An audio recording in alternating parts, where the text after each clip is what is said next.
자, 지금 이제 현 국내 정치 상황 세 분 어떻게 분석하고 계신지 정광훈 대표님. 결론부터 저도 말씀을 드리자면은 네. 긍정적으로 생각을 긍정적이다. 하고 있습니다.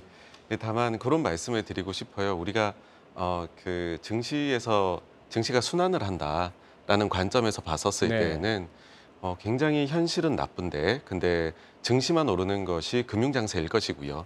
그 뒤에 현실도 회복이 되고 좋아지면서 그와 동시에 증시도 오르는 그런 증시 장세가 펼쳐지는 것이 아마도 실적 장세일 것입니다. 근데 저는 올 여름부터는 글로벌 증시가 실적 장세로 들어가지 않을까라고 생각을 하고요. 네. 그렇다라고 하면은 이렇게 의견이 모이는 것이 그리 나쁜 일은 아닙니다. 왜냐하면 그 이제 금융 장세나 예. 혹은 역금융 장세일 때에는 대중의 시각과 반대로 가는 것이 맞다면 역실적 혹은 실적 장세에는 대중의 생각과 같이 가는 것이 사실은 더 맞거든요. 네. 그래서 저는 이렇게 긍정론이 많은 거를 보시고서 지레 이렇게 또 걱정을 하실 필요는 실적 장세로 넘어가고 있는 과정에서는 없지 않나 그렇게 생각을 합니다. 잠시 좀 이제 2차 전지가 이렇게 좀 현재 소강 상태를 보이는 가운데 뭐 벌써 한 2, 3주 됐나요?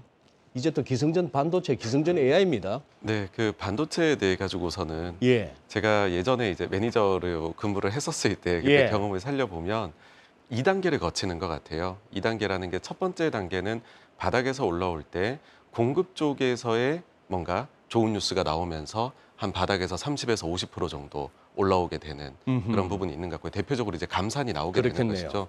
예. 그러고 나가지고서는 최악을 지난 것은 알겠는데 그래서 그 이후에 어디까지 갈 수 있느냐, 즉 수요가 과연 어디에서 예. 새롭게 창출이 더 될 수 있느냐. 그게 이제 10년 전으로 가보면은 스마트폰이 굉장히 유행을 했었고요. 그 다음에 또 근래에 한번 크게 펌핑이 됐던 거는 아무래도 그 이제 서버에 대한 투자가 많이 되면서 예상보다 네. 그게 있었는데 이번에 과연 무엇이 반도체 수요를 자극을 해줄 수 있을 거냐 갑론을박이 있었는데 일단 지금은 시장에서는 AI 쪽으로 잡은 것 같습니다. 예. 근데 그 AI 쪽으로 좀 살펴보게 되면은 지금 현재 GPU가 여기에서의 중심이 되는 것은 맞지만 워낙에나 여기에 쓰이게 되는 AI 쪽으로 쓰이게 되는 GPU는 우리가 상상하는 것 이상으로 고가 라인, 초고가 라인들입니다. 그러면 그 초고가 라인들이 올바르게 성능을 제대로 기왕지사에 이제 비싸게 샀으니까는요, 네. 투자를 하기 위해 가지고서는 우리가 생각하는 그런 반도체 라인 쪽에서도 기존 게 아니라 상당히 최고성능을 그래서 최적화를 할 수 있는 거를 지금은 찾고 있는 것 같거든요. 네. 그래서 생각보다는 저는 이쪽에서 수요가 창출되는 것이 꽤 있지 않을까. 뭐 이제 물량적인 측면에 떠나가지고서 특히나 마진 쪽에서는 회사들에게 긍정적인 영향을 미칠 수 있는 라인업으로 조금 그 이렇게 수요들이 늘어나지 않을까라고 생각을 해서 이제는 수요 쪽으로도 좀 긍정적인 게 반도체가 보이는 게 아닌가. 그래서 좀 계속 긍정적인 생각을 가지고 있습니다. 그러세요. 예. 아니, TSMC라고 하는 또 막강한 또 대만의 경쟁 업체가 있을 뿐만 아니라 요즘은 그 참 한동안 뭐랄까요. 참 표현이 그렇습니다만 참 찌그러져 있던 일본이 요즘 네. 굉장히 이렇게 뭐 반도체가 됐건 뭐 여러 분야에 있어서 한번 적극성을 띠고 나온단 말입니다. 괜찮겠습니까?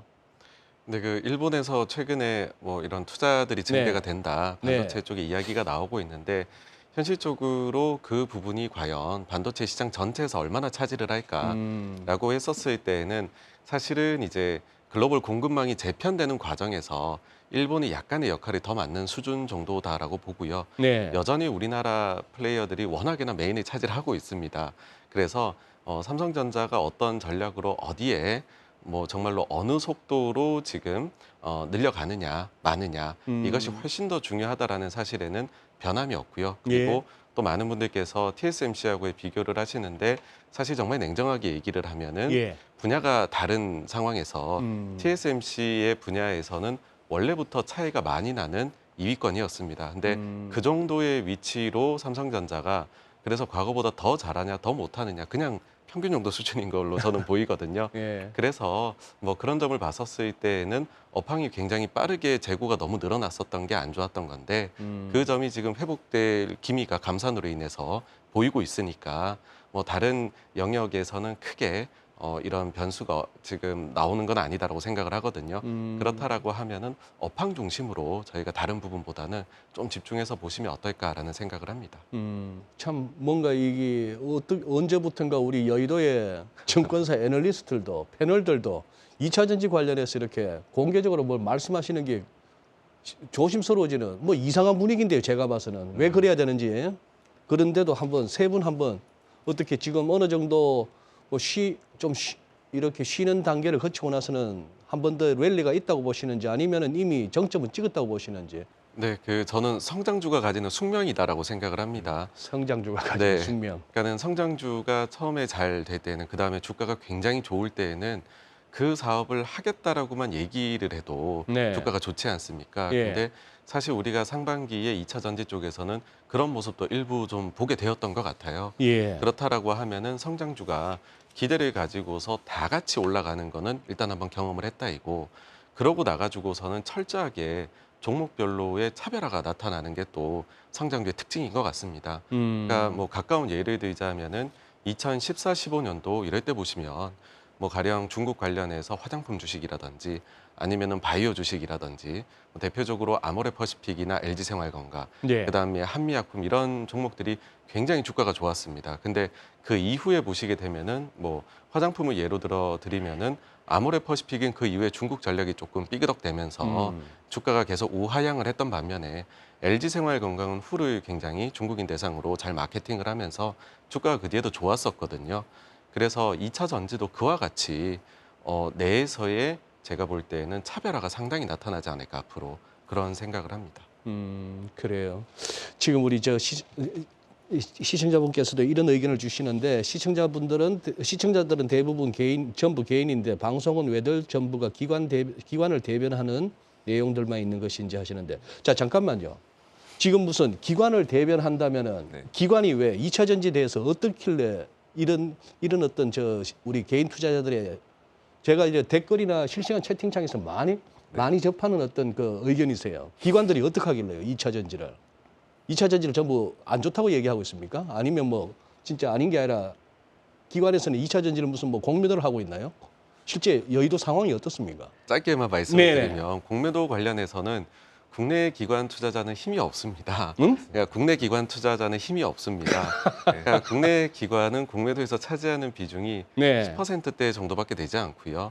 대부분은 외국인이고 사실 국내 기관이 공매도를 할 수 있는 그 펀드 유형 자체가 예. 사모펀드 시장이 커져야 되는데 이는 몇 차례 안 좋은 사건들 때문에 예. 사실 이 시장 자체가 최근 몇 년 사이에 많이 죽었습니다. 예. 그래서 하려고 해도 할 수가 없는 게 현실이고 음. 오히려 이 공매도 관련해서는 국내 기관들도 사실 잘 모르는 게 현실이고요. 해외 쪽에서가 뭐 소위 뭐 주포가 누구냐라고 하면 해외 쪽에서 다 오는 거다라고 네. 그렇게 일단은 보셔야 되지 않나 싶습니다.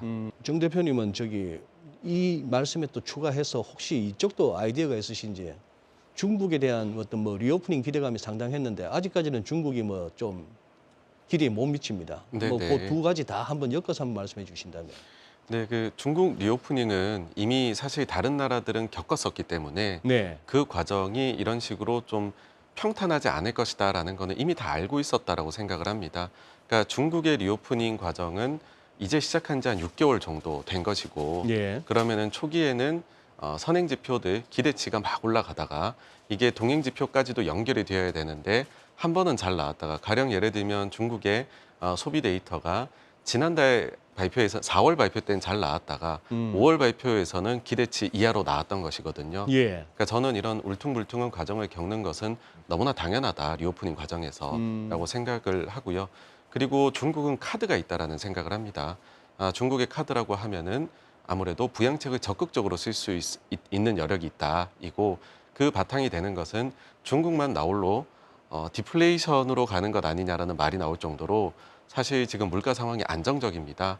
그렇다라고 하면은 여러 가지 정책을 실은 이번에 리오프닝을 해오면서 그렇게까지 부양책을 사용은 안 했거든요. 아직까지 주머니 안에 있기 때문에 이 부분들을 펴나가면서 점진적으로 경기를 좀 끌어올려 나가는 모습을 저는 보이지 않을까라고 생각을 합니다. 부양책이라고 이렇게 뭐 완곡하게 말씀하셨습니다만 뭐 딴 거 있습니까? 금리 낮춰주고 돈 풀고 돈 네. 위안화 찍어내고 뭐 이런 거. 그 예전의 사례를 보게 되면은 지금 말씀해주신 그런 통화 정책도 예. 나올 수가 있고요. 네. 재정으로 본다라고 하면은 물론 비교가 안 될 겁니다. 예전에는 금융위기 때 너무 큰 정책이긴 했는데 예. 그때 당시에 보시면 뭐 이고한신이나 가전하양이나 이런 식으로 해서 더 효율 높은 제품을 쓰면은 뭐 보조금을 줘서 예. 자동차나 가전제품 쪽에서 수요를 좀 창출을 할 수 있도록 소비를 할 수 있도록 도와준다든지 지금 중국이 쓸 수 있는 여러 가지들 그러니까 이 시대에 맞는 그게 뭐 친환경 관련된 것일 수도 있을 것이고요. 그런 부분들을 써서 최대한 중국의 경제가 사실 시진핑 3년임하고 첫 번째 해인데 여기에서 경제가 많이 나쁘다라는 것을 보이기는 조금 싫을 것 같다는 생각하고요. 또 하나 이제 이벤트를 말씀을 드리자면은 올해 9월 달에 그 항저우 아시안 게임이 또 열리게 됩니다. 예. 그래서 그런 점까지도 생각을 하면은 그렇게까지 험악한 모습을 중국이 보이고 싶을까라고 생각을 합니다. 정 대표님, 설마 뭐 지금 네. 보니까 우리 기술적으로는 200일선이 막 2,400포인트 전방, 2,400포인트 정도에서는 받치고 있고, 우리 뭐 작년에 봤던 게 뭐 2,135도 뭐 저점이긴 합니다만, 러플리 2,200이 바닥이었다는 느낌인데, 이러다가 뭐 하반기에 2,400 밑으로는 뭐 지켜진다? 어떻게 보세요? 혹시 밀려도. 네, 다른 지금 멘트를 준비를 하고 있다가 갑자기 하라고 네. 질문을 주셔서 당황스럽긴 한데 저는 하여튼 뭐 긍정적으로 생각을 합니다. 긍정적으로. 예, 왜냐하면은 그 글로벌 이 경제 상황 자체가 뭐 금융시장도 그렇지만은 지난 한 1년 이상 굉장히 안 좋았었습니다. 예. 그렇게 안 좋았다가 이게 방향을 한번 돌리기가 어렵지. 예. 또 돌리고 나면은 여기에서 긍정적인 부분들이 나타나거든요. 제일 대표적으로 저는 글로벌 증시에서 지금 미래에 대한 이익 추정치 상향이 발생하고 있는 거 이게 가장 긍정적인 부분이라고 보고요. 거기에서 바톤을 이어받아 가지고서 우리나라의 경우에도 최근에는 추정치 상향이 나타나고 있다라는 부분입니다.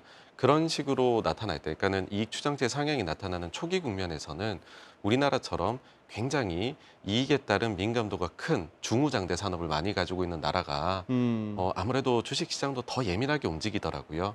그래서 우리 증시가 또 좀 더 그 상승의 속도가 생각보다 높을 수 있다라고 저는 보고 있는 상황이고요.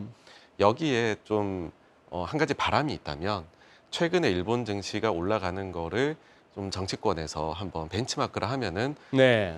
좀 더 좋지 않을까 했는데 그건 뭐냐 하면은 일본 증시의 지금의 상승을 이끌고 있는 요인 중에 하나는 정책적인 효과가 분명히 있습니다. 네. 그래서 우리도 그런 정책적인 면을 좀 만약에 발휘를 한다라고 하면은 일각에서 나오는 앞자리가 3자가 될 수도 있다 지수가 라는 말이 저는 뭐 그거는 정책이 뒷받침된다라고 하면 가능할 수도 있는 그런 장세다 그렇게 보고 있습니다. 그래요. 자, 지금도 이제 아마 우리 시청자분들의 저 마음을 대충 저는 짐작합니다. 당신들이 어떻게 알아? 예? 당장 내일 일도 모르는데 어떻게 뭐 하반기가 어떻고 내년이 어떻고 막 그래도 어떻게 하겠습니까? 그런 생각을 갖고 계신 시청자분들이 또 지금 이 프로를 시청하고 계시다는 그 자체가 같이 한번 그래도 저 친구들은 어떻게 보는지 한번 그걸로 또 생각을 한번 가다듬어 보시자 하는 차원인데요. 그러면은 이제 마무리를 할 시간도 벌써 다 돼 가는데 이렇게 한번 여쭤볼게요. 자, 뭐 이것도 튀고 저것도 튀다가 이제 쉬기도 하고 뭐 자빠지기도 하고 뭐 원위치 아니 무상증자 테마 보세요. 얼마나 허무해요. 무상증자가 뭔 놈이 주가 오를 그거라고. 그거다가 막 티도 안 나게 한 3년을 갖다가 해먹다가 요번에 그 SG 사태 그거 보세요. 티도 안 나요. 그렇게 3년을 따박따박 갔으니 그래도 대충 보면 보이지 않습니까? 이러는 것들 뭐 3년을 가든 이런 것들 보면은 이거 다 들어와서 또 움직이고 있다, 해먹고들 있다 하는 그게 느껴지는데 문제는 우리 개인 투자자들이 그런데 낚이면 큰일 나거든요. 몇 년은 고생하셔야 돼. 어떤 경우는 잘못하면 당대 해결 안 될 수도 있습니다. 자, 그러면은 이것도 건드려봤고 저것도 건드려봤고 다 한 바퀴 거쳤는데 이제 세 분이 하반기에 이렇게 유망하게 보시는 쪽을 한번 좀 짚어주시고 또 투자 전략이라고 한번 우리 시청자분들께 뭔가 조금이라도 조언해 주실 만한 거. 정 대표님 먼저. 네, 저는 뭐 무난하게 우리가 실적 장세로 네. 넘어가지 않을까라는 생각이고 실적이 좋아질 때는 좀 심플합니다. 그러니까는 부지런하게 움직이고 실적이 좋을 만한 기업들이 뭐 탐방 많이 가고 재무제표 많이 보고 체크 잘 하시는 그런 분들이 그럴 때에는 돈을 버는 장세거든요. 네. 그래서 사실 딱히 섹터나 이런 데에 아니면 이제 뭐 대형이나 소형이나 유형의 구분을 너무 짓지 마시고 개인 투자자분들 입장에서는 그래서 정말로 내가 잘 알고 있고 그다음에 실적이 좋아질 것 같은 그래서 실제로 여러 가지로 크로스 체크를 해보니까는 좋아지는 게 이렇게 확인이 되는 뭐 그게 수출 데이터 특정 부분에일 수도 있고요. 그런 부분들을 아주 이렇게 부지런하게 체크가 가능하신 쪽이라고 하면 그러면은 저는 이 장세는 좀 정직한 장세가 오는 거거든요. 소위 말해서. 아하. 그래서 거기에 적용하시기 좋지 않을까라고 생각을 합니다. 네. 정 대표님. 안 그래도 네. 궁금했는데 86번가 대표인데 86번가 어느 동네 86번가 미국의 예, 주소지 그 살았던 데가 예 그렇습니다. 네. 큰 의미는 없고요. 그래서인 거는 아닌데 어쨌든 미국 쪽에서 네. 뭐 미국 기업들은 확실히 이번에 실적 시즌도 보면서 느끼셨겠지만은 예. 좀 경쟁력이 있구나라는 거를 보여주고 있는 것 같아요. 예. 예, 그래서 뭐 증시가 좋아진다라고 하면은 해외 쪽을 보신다라고 하면은 일단은 또 미국 쪽을 보실 수밖에 없지 않을까. 근데 미국 쪽을 예. 보는데 지금 보면 사실 그 소위 말하는 빅테크주들만 지수를 막 잡아 당기고 있거든요. 네네. 미국으로 가더라도 그 여전히 그 잘 알려진 빅테크 쪽으로 가는 게 좋습니까? 아니면 지금까지 좀 소외됐다 싶은 좀 못 올랐다 싶은 그쪽으로 대형 우량주 쪽을 보는 게 나을까요? 저는 두 쪽이 다 좋을 수도 있다고 양쪽 다 생각. 좋다? 예, 예. 예. 왜냐하면은 대형주들의 경우에는 본인들의 실력을 보여줬는데 그에 반해 가지고서 뭐 우리가 버블이라고 할 만큼의 밸류에이션은 아닌 것 같고요. 그리고 너무나도 안 좋았기 때문에 소외받는 종목들은 이제 경기 상황이 나빠서 그런 영향을 받았는데 근데 그 부분에서의 상향이 나타나게 반등이 나타나게 되면은 그 종목도 우려들은 좀 가시지 않을까라고 생각을 합니다.